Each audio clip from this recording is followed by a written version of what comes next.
Assalamualaikum warahmatullahi wabarakatuh. Saya Siti Hana Zahra dari Fakultas Ilmu Tarbiyah dari kelas 3C jurusan Pendidikan dari Saya Nabila Kinaja, saya dari siswa inklusif dari SMA Negeri 66 Jakarta. dan saya Nisa dari Malau dari Sekolah SMA Bina Internasional Jakarta. Kalian biasa dipanggil siapa? Panggil biasa kayak Nabila. aku Nisa. Kamu? Nabila. Aku mau nanya nih. Kalian jawab sebisanya aja ya. Ya. Ini aku mau nanya nih. Yang pertama, menurut kalian seberapa tingkat konsep diri bagi bagian manusia, kayak konsep diri kamu tuh gimana? Kalau menurut aku konsep diri itu penting untuk kita ketahui, karena kalau kita tahu nih misalkan diri kita orangnya gimana, jadi kita bisa tahu diri kita di mana, jadi kita bisa mengontrol diri kita juga, terus kita juga bisa lebih tahu nih kita mau arah hidupnya kemana gitu. Ya udah segitu dari aku. Jadi kalau menurut aku konsep diri itu penting bagi kita, benar kata Kak Nabila, apalagi buat diri kita sendiri, karena kalau kita lakuin konsep hidup kita juga akan berantakan, jadi nggak terkonsep, nggak tersusun gitu loh, maksudnya nggak ada arahan, nggak tahu mau kemana. Kalau kita kan ya udah nanti tahun depan gue mau gini nih, tahun depan gue mau ngapain gitu. Kalau nggak ada konsep diri nanti jadi nggak tersusun, acak-acakan gitu kan. Bagaimana perilaku kalian, perilaku individu dalam memandang diri kalian, manfaat dari pengetahuan konsep diri kalian. Kayak misalkan kalian tuh individu tuh, kalian tuh gimana sih? Kita memandang diri kita sendiri, Ya, betul. memahami diri kita sendiri.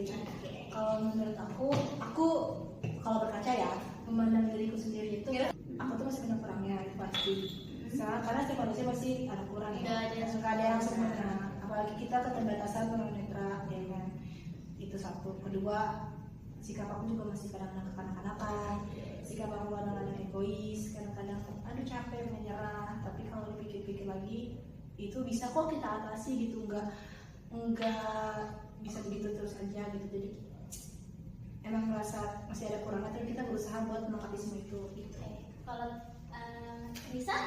Kalau menurut aku ya sama sih kayak Kak Nabil, aku memandang diri aku ya kayak diri aku memang ada kurangnya, ada kekurangan yang nggak boleh ngeluh aduh nggak boleh dijadikan alasan buat kita nggak maju gitu. Jadi aku memandang diri aku, wah aku sih Fani tuh selalu bilang kayak aku hebat, aku bisa gitu.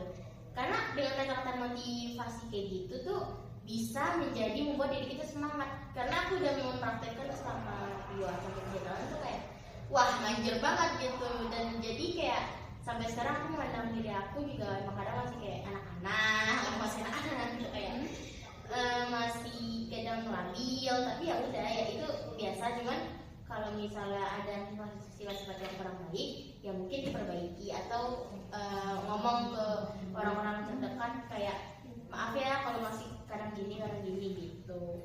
Tapi kalian tuh kayak suka percaya diri atau gimana? Jadi cuma kadang-kadang tergantung mood juga ya sih Kak sebenarnya. Kayak kapan ketika kita capek mungkin kita bakal ngerasa aku bisa ya gitu. Tapi ketika kita Lagi semangat, semangat banget bisa nih, pasti sebenarnya sama aja kayak orang-orang pada umumnya sih. Iya. Di balik dari kekurangan kita itu ya, lepas dari itu semua masih Kita juga punya rasa lemah. Aku punya pertanyaan lagi. Bagaimana cara kalian untuk menyelesaikan konflik tanpa membiarkan emosi? Seperti apa penguasa kalian? menyelesaikan tanpa emosi ya. Berarti cara Kalau menurut aku pertama mungkin kalau di Islam ya untuk mengatur diri. Baru kalau misalkan ada konflik yang harus dibicarakan, ya hati boleh panas, kepala tetap dingin. Kepala boleh panas, hati tetap dingin. Jadi nggak boleh dua-duanya panas. Gitu. Menurut aku ya, jadi kita harus bisa emang dari awal pada dasarnya kita harus bisa ngatur emosi dulu. Baru kalau masih bisa dibicarakan dengan baik-baik, ya kan jadi udah baik-baik. Karena pas berantem, kadang-kadang kita harus pakai otak bukan otot. Baru kalau misalkan nggak bisa dihilangin ya itu. Jadi menurut aku tuh cara menyelesaikannya ya kalau aku apalagi kan kalau balik sekolah langsung latihan, aku tinggal belok kanan lurus sedikit masuk ruangan olahraga gitu kan. Karena kalau aku tuh prinsipnya kayak Doni, aku sampai ruang olahraga udah semuanya lepas gitu, mau dipelajari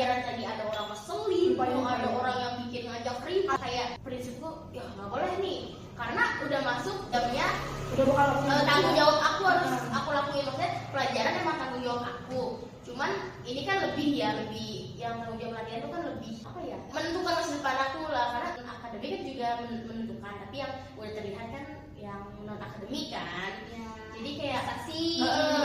karena semua orang tuh nggak pintar di akademik, pasti ada Beberapa orang yang suka di bakat orang tuh beda-beda. akademik non akademik lainnya, jadi kayak prinsip aku ya nanti aja rambutnya disimpan dulu, nanti kita bikin mood baru di latihan, nanti bisa jadi kalau misalnya Pulang itu beda lagi urusan ada kamar. bisa jadi aku mood latihan terbawa gitu, tapi kalau mood pelajaran ya udah bodo amat, nanti jadi terlupakan. Kalau aku gitu sih, tapi kalau lagi capek ya kadang terbawa lagi gitu. Nah, yang ketiga tuh, apakah kalian pernah merasakan bahwa penilaian atau pengaruh dari orang lain seperti guru atau teman mempengaruhi cara kalian memandang diri sendiri? Oh, paham. Ya, jadi Memandang diri kayak sendiri. pengaruh kayak kamu tuh boleh gini Iya. gitu ya. Sama dulu.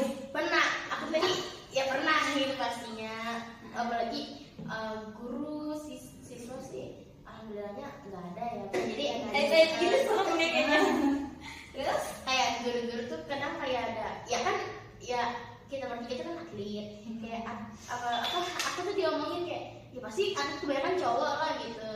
Ya, karena kita juga di sini rata-rata cowok. Fun fact, cewek cuma kita bertiga. Kayak ya udah gitu, terus pokoknya ini anak ngapain pulang sore semua diomongin lah, kayak dia perempuan tapi bukan kayak perempuan jujuran di sini, jadi kayak pokoknya aku dibilangin kayak gitu, dibilangin omongan kasar apa segala macem, aku kayak pengen nyerah kayak, tapi kayak ya udah orang prestasi aku juga udah ada, nanti dia ini ceming sendiri, aduh maju depan nih anak yang dulu gue jelek-jelekin. Ya, sekarang malah bisa membanggakan sekolahnya. Jadi kalau aku ya kak, menurut aku itu pertama misalkan dari guru pasti ada aja kalau di sekolahku ya, karena aku sekolah inklusif ya, pasti ada aja guru yang meminta nilai akademik itu bagus. Nggak semua sih, cuman pasti ada aja yang memandang dari situ. Terus ketika aku pelajaran itu nilainya nggak bagus atau apa, dan aku juga kan sering izin latihan ya. Jadi ada aja guru yang kayak, kamu tuh kok belum tinggal itu sih pelajaran saya kok enggak gitu. Tapi Cemburu. iya, dan itu tuh sebenarnya sempat pengaruh kayak emang gue salah ya gitu, kayak aku cuma berpikir gitu doang, aku salah gitu padahal. Tapi kalau aku mikir-mikir lagi ya udah, karena kan kapasitas orang tuh semua berbeda-beda ya. Iya. Dan kita nggak bisa maksudkan untuk hal yang kita bisa terus kan, tapi kalau yang nggak bisa oke berusaha, tapi kalau yang udah nggak bisa ya udah nggak bisa dipaksa. Itu tuh real banget. Jadi kayak kalau misalkan itu ya biar pikir kayak ya udah gue lanjut aja, gue bisa gitu.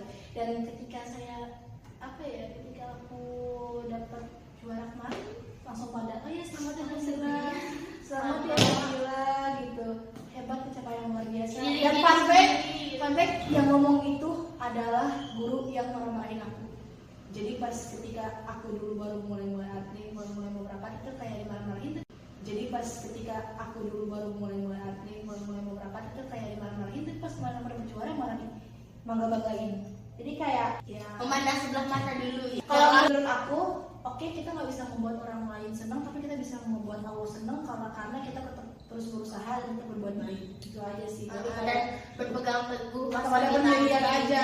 Dan kalau untuk yang Kalian semangatnya tinggi ya. ya, dan kalau untuk diomongin kayak Nisa ya sama. Aku tuh kayak ngapain sih pulang sore-sore dan kayak biasanya sih tetangga depan rumah atau samping rumah, aku pulang malam gitu. Iya ngapain ya, apalagi anak perempuan. Iya, padahal kan ya udah gitu, nggak semuanya itu jelek. Ini ada pertanyaan selanjutnya. Iya. Apakah kalian setuju bahwa pengalaman masa kecil yang kurang mendukung dapat menyebabkan seseorang mengembangkan konsep diri negatif? Iya. Oh ya, Mengapa? Ayo. Karena dari kecil tuh misalnya ya maaf ya, ada yang broken home, mungkin ada yang maaf kurang kasih sayang gitu ya. Ini mohon maaf ya. Mereka mungkin dari kecil nggak merasakan rasa kasih sayang. Ya aku nggak tahu broken home gimana gitu. Ini nggak di TV, jadi kayak nggak tahu siapa. nggak tahu ya ini aja. Untuk makanya. opsional siapapun ya, kayak siapapun. Jadi kayak kita nggak tahu masa kecil orang fleksibel gimana. ya, siapa aja ya. Kita nggak tahu orang itu gimana dulunya. Kemarin kita nggak tahu nih orang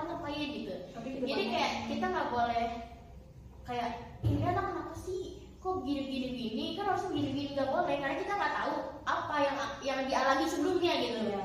Gitu. Kalau menurut aku, Jadi menurut aku ya, kita flashback aja deh. Pas kecilnya dia pernah ngalamin trauma atau enggak?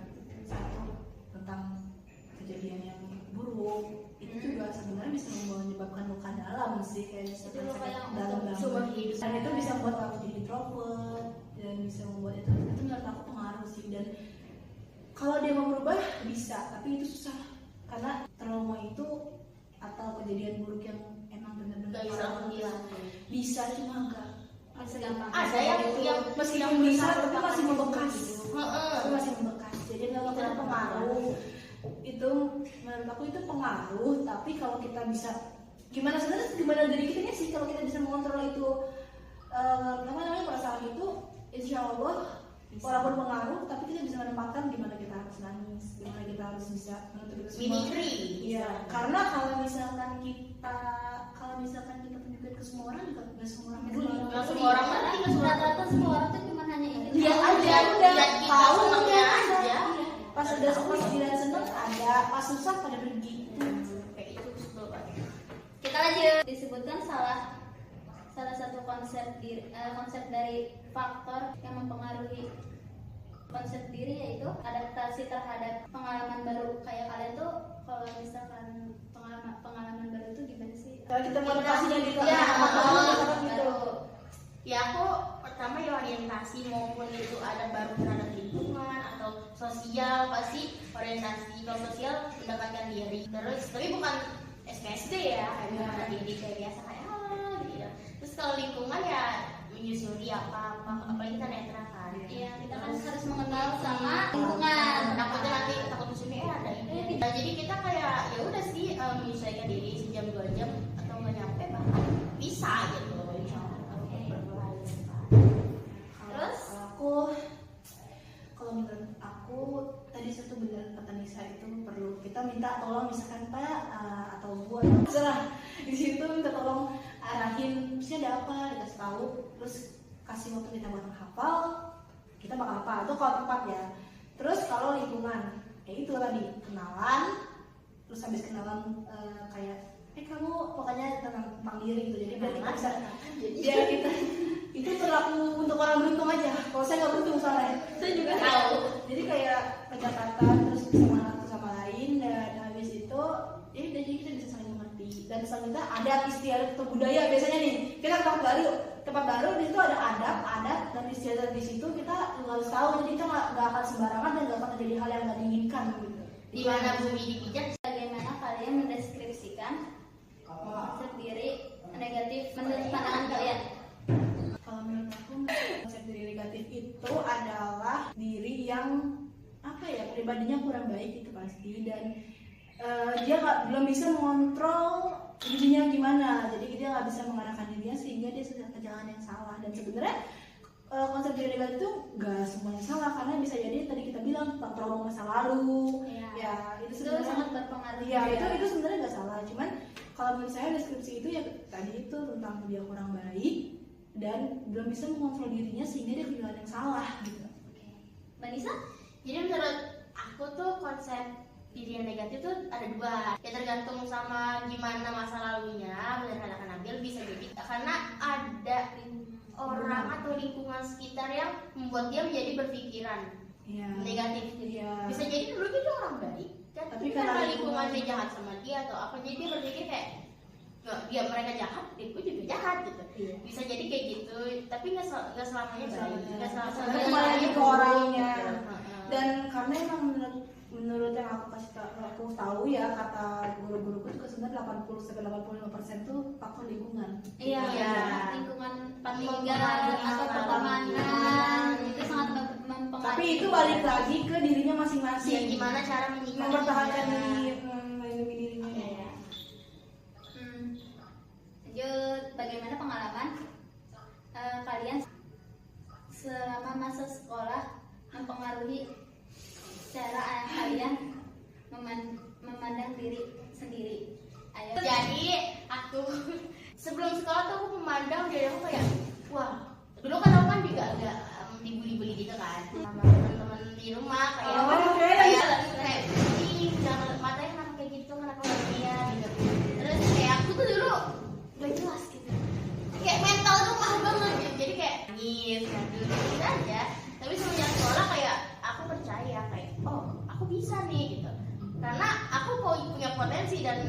alhamdulillah banget sekarang aku udah punya prestasi, maksudnya bisa membuktikan walaupun nggak tahu mereka peduli apa enggak, walaupun aku juga peduli sih udah amat juga. Jadi kayak aku bisa membuktiin nih, walaupun aku netin aku juga bisa gitu. Mungkin bukannya sombong apa gimana, mungkin lebih dari kalian gitu loh, gitu. Ya, oke. Menurut aku berawal dari sama kayak misal sebelum sekolah, aku tuh sama saudara di karena jadi aku tuh di rumah tuh banget kayak yang orang Sunda pasti tahu kata-kata borokokok itu orang yang Banyak bodoh, kasar. aku dikatain itu, terus dikatain kayak mana mah tuh bisa naon gitu, nggak bisa apa-apa, ngerepotkan batur, ngerepotin aja orang. Jadi aku di kampungku tuh bilang kayak gitu. Tapi setelah sekolah sama, aku juga pernah dibully satu kelas bahkan karena aku sekolah inklusif ya, terus pertama kali masuk inklusif tuh dibully juga iya pernah. Tapi kan ketika aku berusaha dan aku sama kayak bisa, kita kan satu tim ya berhasil tenis, mereka langsung memandang oh iya, jadi kita nggak boleh memandang sebelah mata, nggak boleh memandang sebelah mata ya orang ini. Jadi kayak ya dibalik kekurangan dan kelebihan. Jadi menurut aku pengalaman sekolah aku tuh sangat seru banget dan bisa bersyukur bisa nunjukin ke mereka yang ngata-ngatain bersyukur banget ngata-ngatain aku bisa nunjukin ke mereka kalau aku tuh juga bisa gitu. Pada awalnya saya mikir Gak ada, tapi padahal siapa pas di jalanin bisa. alhamdulillah. Kalian hebat banget. Oke, lanjut. Menurut kalian apakah ada kritik atau penilaian negatif Pasti dari guru atau teman-teman selama masa belajar? pasti ada sih. Konsep diri seseorang. Kalau misalkan ada, gimana? Jadi kayak Terhadap teman. Jadi kayak pengalaman aku tuh aku sempat dikritik kayak tadi, dikritik kayak Nabila tuh nggak bisa apa-apa, Nabila tuh Misalnya kayak ini, kayak dikatain atau jadi kayak apa ya, pasti pandangan pendapat buruk tuh tentang mereka ada karena mereka tuh sembarangan ngejudge gitu maksudnya, atau enggak kayak sembarangan ngatain mata itu buruk. Itu menurut aku sangat buruk karena ya tadi balik lagi Kita belum tahu orang belum ini tahu gimana, orang ngatain. ngatain itu sering terjadi sekarang ini. Jadi kalau menurut aku ya pasti ada. Cara menyikapinya ya udah ya Tunjukin aja. tunjukin aja apa yang bisa. Makanya kayak pas dalam prestasi kan Ya, nggak iya. nyangka gitu, nggak nyangka nangis juga kan, terus kayak bisa membuktikan kayak wah bisa nih ternyata aku yang selama ini diolok-olok Kata-katain ternyata ternyata bisa bahkan lebih. mungkin lebih dari mereka. tapi kalau orang tua kalian nggak Enggak, justru malah nyemangatin. Kalau mereka nyemangatin banget. Kata orang tua aku malah masa depan kamu di tangan kamu. Iya. Sama ayah cuma bisa bantu kayak nganterin. Dan kita nggak bisa menyamakan kamu dengan adik-adik kamu. Kamu di bidang mana, adik kamu di bidang mana. Itu Semua anak terserah kalian beda-beda. beda-beda. Dan anak bukan tergantung orang tua. Anak punya jalannya masing-masing. apakah kalian bisa berubah konsep diri seseorang yang awalnya negatif menjadi positif?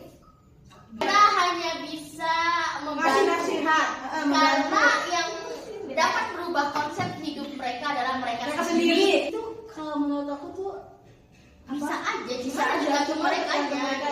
Karena percuma kita berubah kali lu capek banget ngomong ini. Tapi kalau dari dianya tetap nggak mau, kita udah enak di sini ya udah. Iya. Karena kita tuh sebagai teman Cuma bisa ingin menjelaskan, ingin yang terbaik emang iya. terbaik buat teman kita. Pokoknya kita kayak udah ngasih arahan, jangan misalkan dia ingin melakukan yang gak baik atau yang Tapi kita kasih arahan, yang gak tapi baik. tadi denger. Nih, Cuma dia tetap ngelakuin, tapi pas udah ketahuan dia cuma bisa Ya udah. kayak gak bisa apa-apa kita Ya, karena kayak udah sih. karena setiap yang kita lakukan itu pasti ada Balasannya, ada konsekuensinya. resiko yang harus dihadapi. Jadi berpikirlah sebelum bertindak. Dari kedua kali.